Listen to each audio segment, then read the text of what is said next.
Imagine an ultimate road trip across the globe on a highway along the equator.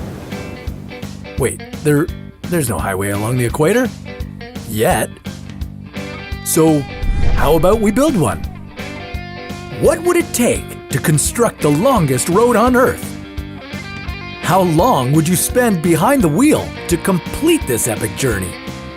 And why would building this highway upset environmentalists?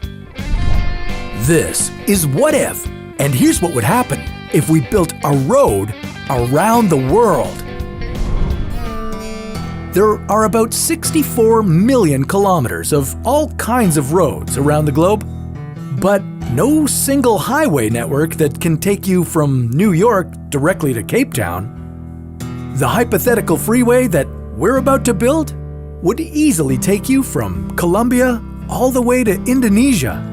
Combine that with some of the existing road systems, and you might just be able to drive anywhere in the world. But that would be a very expensive engineering achievement, because a big part of this highway would have to be constructed underwater. On average, it takes about 5 to 10 years to build a highway. But we wouldn't be building just any highway. We're aiming for a 40,000 kilometer long, 2-lane equatorial road.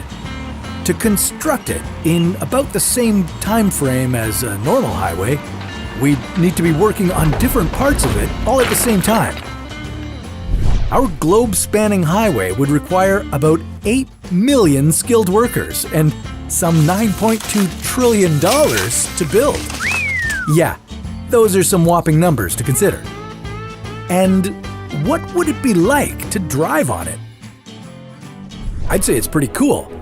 The equator cuts through 13 countries and 3 oceans. Let's say you start in South America, in Ecuador, and travel east through Colombia to Brazil. You'd be enjoying a humid tropical climate and very high temperatures, so make sure your car's air conditioning is working before you leave for the trip. You'd be passing over mountains and the Amazon River. And if you decided to go for a refreshing swim, remember that the Amazon's full of bloodthirsty piranhas waiting to eat you in a matter of minutes. Just joking. Piranhas are actually calm scavengers, so you can go for a swim. At your own risk. Your Amazonian adventures would just be the beginning. You would soon reach the Atlantic coast of Brazil, and you'd be about to enter the first underwater stretch, the Great Atlantic Tunnel. And the view here is rather dull. Finally, there's land. After days of travel, you would make it to Africa. You'd be driving through the savannas, swamps, and dense rainforest of Gabon and Congo, and into the deserts of Kenya and Somalia. On your way, you might see elephants, gorillas, buffaloes, and leopards. And that would make the long trip through the tunnel kind of worth it.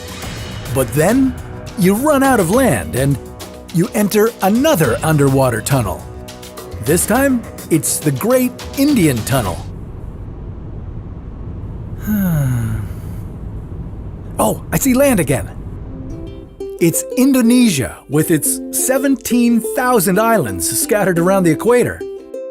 You'd be driving through a series of short tunnels to cross from one island to another. And every time you got back on land, the scenery would be majestic. Volcanic landscapes, rice fields, tropical rainforests. I bet you could use a day at the beach after such a long drive.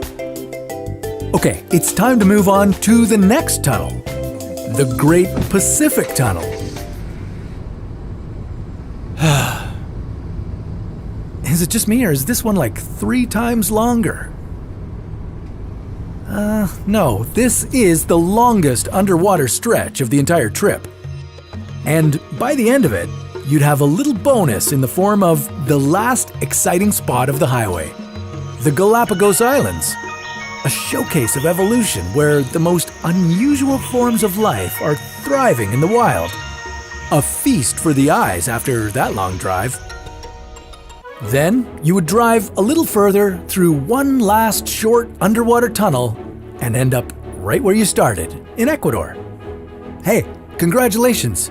You made a road trip around the globe. Traveling at 100 kilometers per hour, you'd spend some 400 hours, or about 17 days at the wheel. 12 of those days, you'd be stuck inside a tunnel under the ocean. With some breaks for the night, rest, and some time to enjoy the sights, the entire travel time would add up to at least 2 months. Hope you can afford such a long vacation. But as much fun as this idea sounds, it would be an enormous hit on the planet. The construction of the highway itself would disrupt ecosystems both on land and in the ocean. On top of that, during this epic trip, your car would emit almost twice as much carbon dioxide as the average car does in a year. Looks like we'll never see a highway like that running along the equator. Maybe we could start building flying cars that would require a different type of highway altogether. But that's a story for another What If.